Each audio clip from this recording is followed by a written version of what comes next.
The Great Hunger of the 1840s is without doubt one of the most well-known events in all of Irish history. But what if I told you that that famine was not actually the worst famine to affect Ireland? Indeed, a century earlier in the 1740s, Ireland was devastated by an event known as the Year of Slaughter. And in this video, I want to explain to you how that famine back in the 1740s would lead to the deaths of between 15 and 20% of the Irish population, making it the worst famine in all of Irish history. It's a fascinating story that actually begins all the way over in East Asia in a volcanic eruption that leads to remarkable and devastating scenes in Ireland. Now, before we get into that, let me introduce myself. My name is Finn Dwyer. I'm an Irish historian, and I'm also the creator of the Irish History podcast. If you enjoyed this video, you might like the series I'm running at the moment. It's on the largest uprising in Irish history.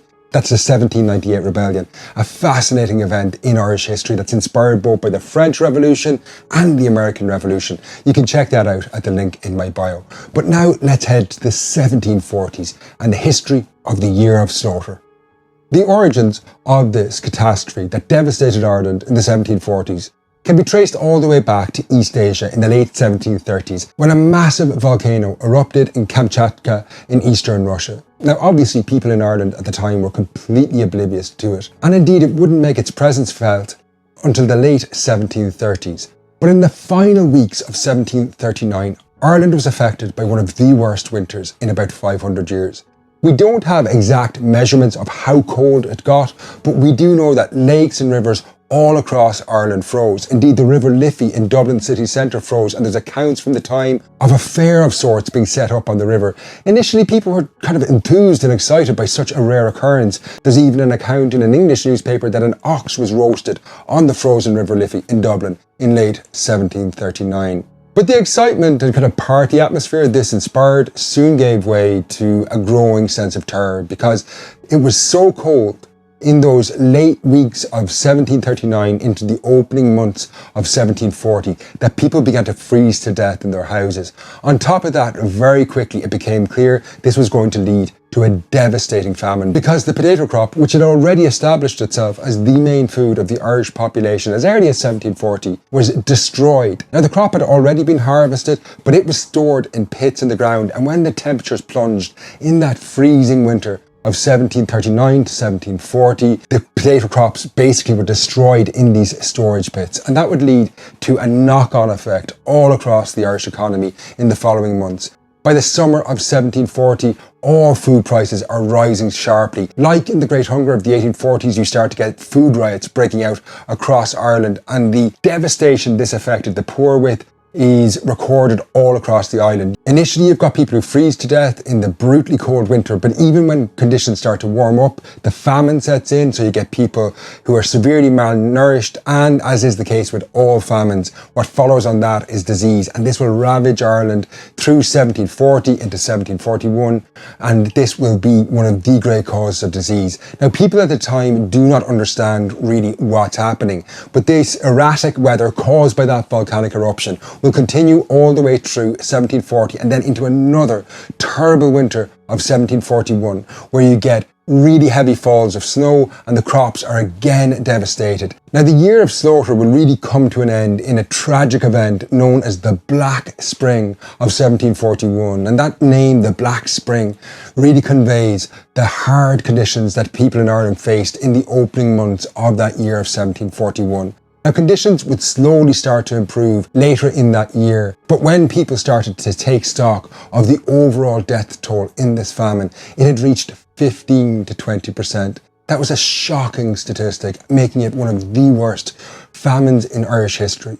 Now, as I said at the start of this video, we often talk about the impact the Great Hunger had for decades and centuries to come. So next I want to look at the impact of the Year of Slaughter in the 1740s, because it's not what you might think. Now, before we continue, just let me remind you about that podcast series on the 1798 rebellion. It's a really great story. It's a revolt that happens in Ireland in the late 1790s, inspired by the American Revolution and the French Revolution, and turns out to be the largest uprising in Irish history. You have huge battles taking place across the island. You can find that in the link beneath this video. It's a really fascinating story. But now let's get back to the 1740s and look at the legacy of the Year of Slaughter.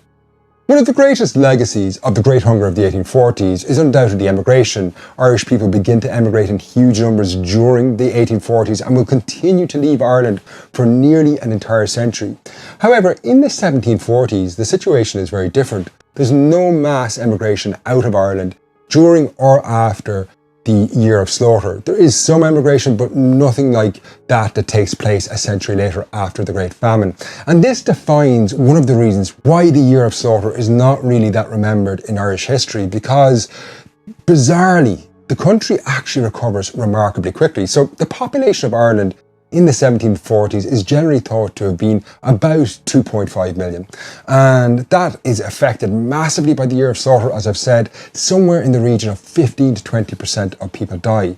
However, by the end of that century, so that's the 18th century, so about 60 years later, the Irish population has doubled. It's almost like the year of slaughter had never happened. And this masks the harrowing impact this event had on the generation who lived through it, because they, just like the generation who lived through the Great Hunger, had witnessed and experienced terrible things, but we don't really have a memory of it because it didn't have the calamitous legacy that the Great Hunger would have a century later, when you get Irish communities spreading out across the world. And in many ways, that goes a long way to explain why the year of slaughter of the 1740s is not remembered, because it is a truly remarkable event.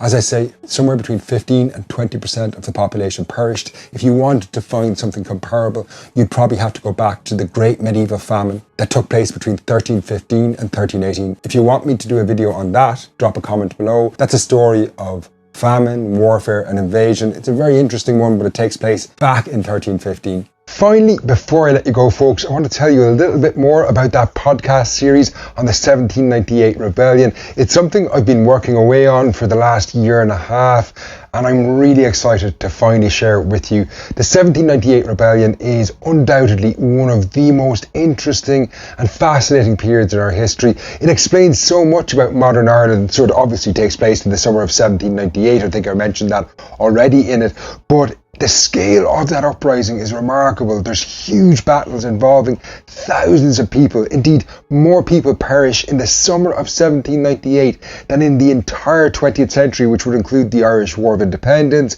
the Civil War, and the Troubles of the 20th century. That just gets across some of the scale of the events that play out in Ireland in the 1790s. But the broader story is also really interesting, because the rebels of 1798 were inspired and influenced by the American Revolution of the 1770s, the French Revolution of the 1790s, and so many other international events. It's a remarkable time in our history, a time of idealism, but also at the same time pretty brutal sectarianism, and those two factors clash head on in Ireland in the later 1790s. So if you want to find out more about that series, check out episode 1, which is available on the Irish History Podcast. I've got that linked below. Here on YouTube, I will be covering bits and pieces of the story of the 1798 rebellion, but over on the podcast, you'll really be able to immerse yourself in this story and travel back to Ireland in the 18th century. As I say, it's a really extraordinary period in our history, and I'm delighted to finally be able to share this with you. I'm going to leave this video here. I'll be back next week, as I say, with another video. That one's going to look at the impact of the American Revolution on Ireland, and that includes the arrival of a certain Benjamin Franklin to Dublin in 1771. His visit to Ireland is not that well known, but I'm going to cover it in a video next week. So make sure you're, at the very least, subscribed to the channel here.